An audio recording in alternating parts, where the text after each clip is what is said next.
एक बार की बात है, राज्य में बहुत कड़ाके की ठंडी पड़ रही थी। एक दिन बादशाह अकबर ने बीरबल से पूछा, बीरबल, क्या कोई ऐसा इंसान हमारे राज्य में है जो इस ठंडी में पूरी रात पानी में बिता सके? बीरबल ने कहा, जहांपनाह, ऐसे बहुत से लोग हैं।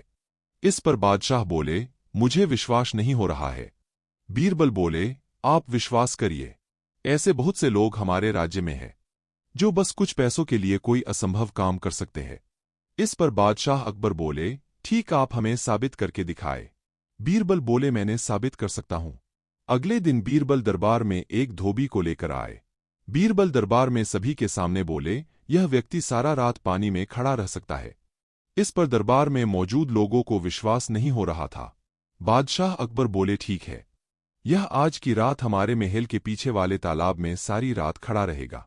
इसके साथ ही यह आज हमारा सही मेहमान है। क्या पता कल यह जीवित हो या न हो।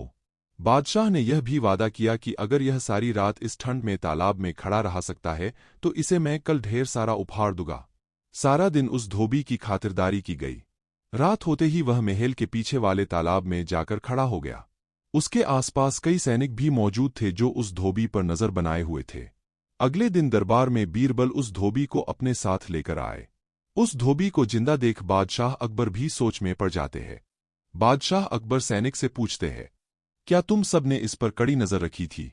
सैनिक ने कहा, हाँ जहांपनाह, हमने इस पर कड़ी नजर बनाई रखी थी।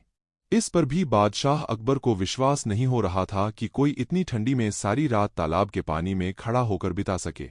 अपने मन के सवाल को बादशाह अकबर ने उस धोबी से ही पूछ ही दिया, जो धोबी उस तालाब में रात भर खड़ा था। उस धोबी ने कहा, जहांपनाह, शुरू में मेरे लिए भी यह कठिन था। कुछ समय के बाद मुझे महल के पास जलता हुआ एक चिराग दिखा। मैं उस जलते हुए चिराग को देखकर सारा रात पानी में रह गया। यह सुनकर बादशाह अकबर को गुस्सा आ गया। उन्होंने कहा, तुमने हमारे चिराग की गर्मी को लेकर खुद को गर्म किया और इस तरह सारी रात नदी में बिताया। मैं तुम्हें इसके लिए कड़ी से कड़ी सजा सुनाता, पर मैं समझ सकता हूं कि इस कड़ाके की ठंड में तालाब में खड़ा रहना कितना मुश्किल है। चलो, मैंने तुम्हें कोई सजा नहीं देता हूं और नहीं मैं तुम्हें कोई उपहार दूंगा। यह सब बीरबल को काफी बुरा लगा, पर फिर भी वह उस समय कुछ नहीं बोले। उन्होंने अपने मन में तय कर लिया कि वह जरूर बादशाह अकबर से उस धोबी को उपहार दिवाएंगे। अगले दिन ही दरबार में बीरबल की काफी जरूरत थी, लेकिन दरबार में बीरबल नहीं थे। साथ ही उन्होंने अपने न आने का कारण भी नहीं बताया था। कुछ समय इंतजार करने के बाद बादशाह अकबर खुद ही बीरबल के घर जा पहुंचे। बीरबल के घर जाकर जो बादशाह अकबर ने देखा, उन्हें उस पर विश्वास ही नहीं हुआ। बीरबल ने जमीन पर आग जला रखी थी। उसके कुछ गज ऊपर एक पतीली में खिचड़ी का सामान रखा था। बीरबल खिचड़ी पकने का इंतजार कर रहे थे। बादशाह अकबर ने बीरबल से कहा, तुम यह क्या कर रहे हो? क्या कभी इस तरह से तुम्हारी खिचड़ी पक सकती है? खिचड़ी तक आग नहीं जा रही है और न धुआं भी जा रहा है। इस पर बीरबल बोले, जहांपनाह, खिचड़ी जरूर पकेगी। आप दरबार में जाए, मैं खिचड़ी खाकर दरबार में आता हूं। बादशाह अकबर बोले, तुम पागल हो गए हो क्या?